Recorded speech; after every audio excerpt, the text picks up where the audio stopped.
আজকে অনেক গরম পড়েছে, প্রচণ্ড গরম। আজ খেতেই ইচ্ছে করছে না, তারপরও তো খাওয়া তো লাগবেই, পেটে তো আর মানবে না গরমের জন্য। তার জন্য দেখো দুপুরে আজকে খেতে বসে পড়লাম আর ভাত নিয়ে। তারপরে ফার্স্টেই ভাজাভুজি ছিল, পটল ভাজা, কাঁকরোল ভাজা, আর মাছ ভাজা ছিল। এটা ট্যাংরা মাছ ছিল, এটা ফ্রিজে ছিল অনেক দিন আগে, আম্মু ভুলে গিয়েছিল। আজকে ফ্রিজ পরিষ্কার করতে গিয়ে পেয়েছে, তারপরে ভাজা করে নিয়েছে, বলো যে ভাজা খাবো। আর মাছের ভেতরে দেখো ডিম রয়েছে, ডিম দেখলে তো আমার খুশিতে মন ফুটে ওঠে। তারপরে দেখো লেবু চিপে খাচ্ছিলাম, আর সাথে তো নাগামরিচ ছিল।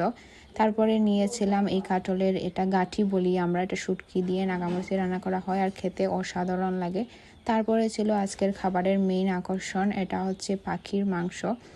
এটা কি পাখি ছিল আমি জানি না, এটাকে নাকি খুরা পাখি বলে, কিন্তু আমি এটা চিনি না। একদম অনেক বড় ছিল, এগুলো দেখেই বুঝতে পারছো। রানের পিসটা লেবু চিপে খাচ্ছিলাম, অনেক মজা লাগছিল, অনেক মজা হয়েছে। একটু একটু করে মাংস নিয়ে ভাতের সাথে মিশিয়ে খাচ্ছিলাম, সাথে মরিচ লেবু তো ছিলই। তারপরে আমার তো ডিম খেতে অনেক ভালো লাগে, তোমরা জানো। আর একটা ডিম ছিল ঘরে, তারপরে ওইটা আমি নিয়ে নিয়েছি। আম্মু বলছে তুই প্রতিদিন শুধু ডিমই খাবি, আমার এত ভালো লাগে। আর তারপরে একটু ডিম নিয়েও খাচ্ছিলাম। আর দেখো হাড্ডিগুলো আমি একদম চিবিয়ে খেয়েছি, আমি পাখির হাড্ডি ফাইডি না, একদম চিবিয়ে খেয়ে ফেলি।